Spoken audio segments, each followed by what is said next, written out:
Alberto Pantaleon, graduate of Baguio Colleges Foundation. Actually, I ventured especially on the architectural and landscape design firms.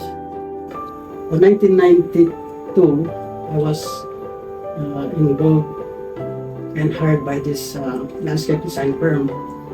So that I was a draftsman or something like a landscape designer. So I also encountered or experienced being an OFW. I tried to work abroad in Hong Kong as a landscape designer, and being a part of the team. But the thing is, I still moved to other company, a landscape design from their heart.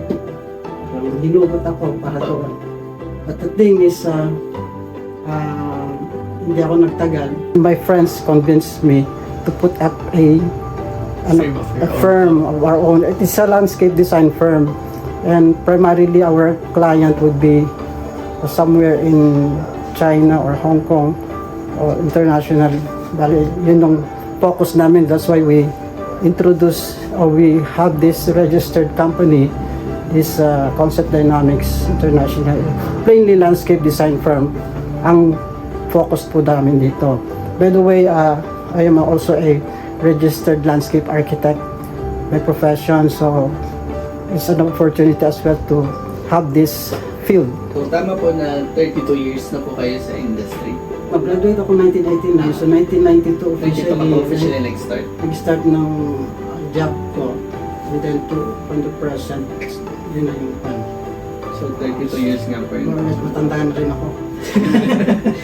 Pero yung mismong company nyo po, yung Concept Dynamics International, from 2011 po yun after this time. Present. Okay po. But what is your management style po? Well, from the management style, of course we have an owner's architect agreement. So by doing so, we have a contract agreement to start with.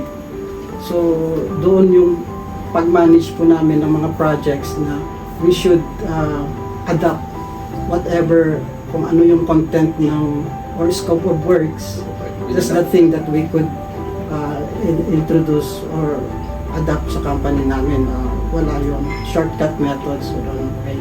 So kung ano yung stages of work or task, maaaring from concept to construction document phase, dumadaan pa rin yun. But sometimes the client wanted it to have only the concept and then eventually to follow na yung kasi sometimes they make use of promotional or advertise the product ng galing na design namin.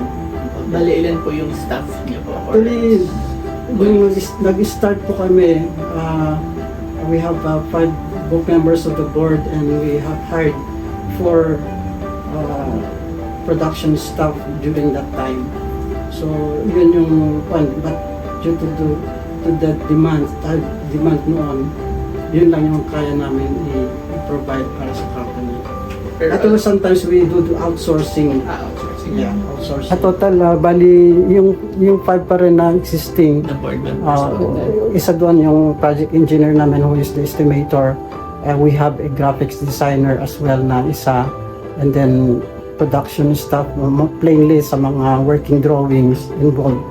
And have yung sa part ng accounting naman, pero sa labas na yun. Delegation of tasks is primarily ako nga yung nangunguna para doon.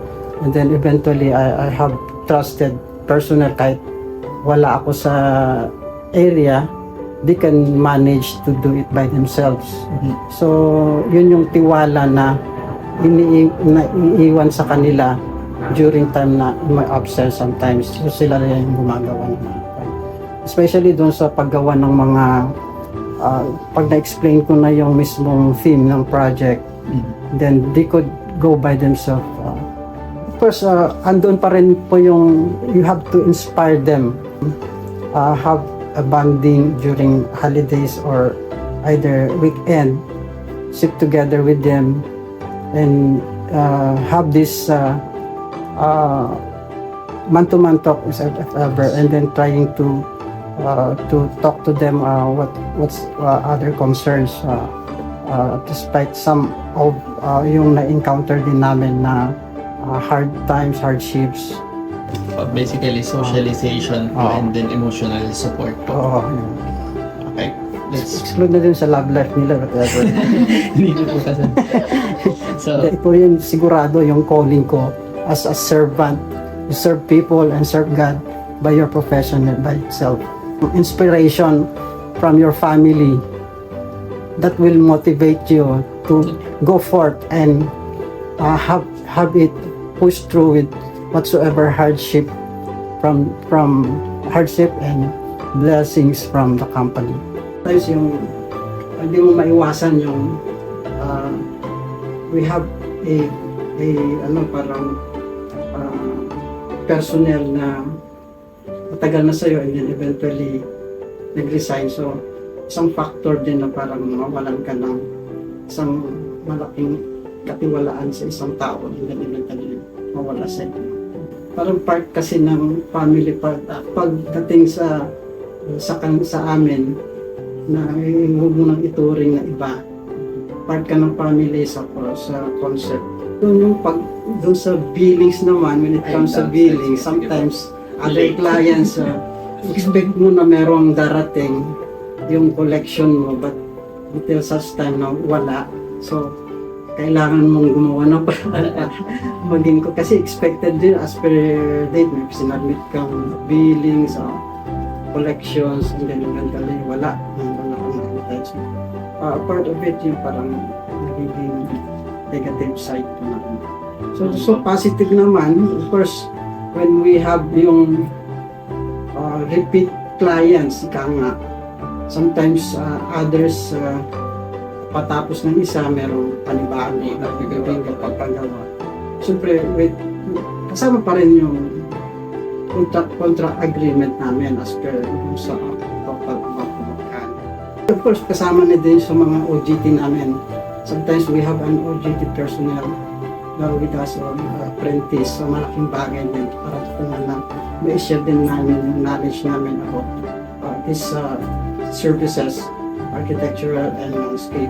Well, part of it, yung success is kasama ka na rin doon sa kung ano yung ginawa mo, kasama mo na rin yung kliyente mo doon eh. Pag masaya yung kliyente sa output na ginawa mo, especially when you have the qualities and yung technical consideration sa mga pinapagawa, so isang success yun dahil tuwang-tuwa rin yung kliyente mo eh. So kasama ka, you rejoice with them as well.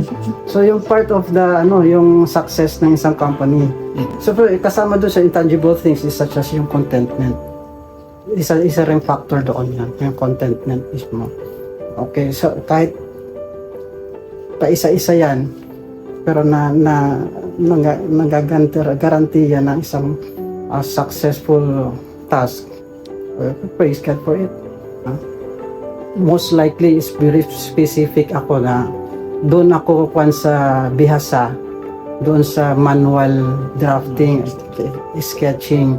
So that's the thing na parang nakaligtaan ko yung dapat na kuwan in according to our time na ngayon. Kailangan talaga, but still I'm pursuing for it na karoon din ng upgrades. More sa mga production drawings, so para at least mas mapabilis ka nga. Kasi yun yung labanan ngayon eh, so tutuusin. But I am more on the yung manual drafting. So, when it comes dun sa kung architectural, meron ka ring landscape na panlaban. So additional what service po na services na when you have something, kasi part of the an allied services, sometimes nasa interior design firm ka, sometimes ito sometimes sa mga lighting expert, parang ganun, iba-iba yung kasi may malawak talaga ang kwan ng architecture eh. So sometimes baka mayroon pa darating na ibang kasi may environmental planner, di ba? So nakahiwalay na sila eh. So ngayon yung landscape architecture naman is sometimes we all get involved in site planning and even the descriptions of these botanical names ng mga or scientific names ng mga halaman. You must also know it as well kung ano yung mga yon. So example, pag di mo alam, sabihin mo Dicos alamos, yun na yung term doon. Ano yung sabihin mo, ano? May mga, example, yung Rabinala madagascariensis, yung Traveler's Farm, yun yung scientific name. But the thing, pag tinanong ka, hindi ko alam, hindi ko alamos yun lang. So yun yung isang kwan doon, na yung part ng isang strength and weaknesses. So weaknesses naman, sinasabi ko, I am not prone doon sa mga digital inputs, outputs. So I have to delegate na lang sa aming mga workers. Parang gano'n. Isang kung talaga is being a manager itself is your part as a leader sa group or sa team. So that means you have technical capacities to have those informations to example, you are a mentor now to these people who are aspiring to be a manager or those students or until such time na nag-take sila ng board. So, yung mga nag-apprentice sa'yo, so magiging guide ka rin nila doon sa mga nasabi mo sa kanilang mga informations na i-share mo sa kanila. So, yun yung isang kwan doon na part ka ng team. It's a great talagang responsibility ng isang manager yung part. Doon kasi din yung manggagaling yung pagpapatuloy ng iyong kumpanya para striving to survive part of it. Kasama ka doon. So, yung responsibility is naroon pa rin para sa isang aspiring manager. So by doing so, of course, when you are a manager, supposed to manager, you have also yung connections and contacts to other people around, maaaring yung mga products, informations, dun sa mga other thing na pwedeng magiging factor na makaka-inganyo ka or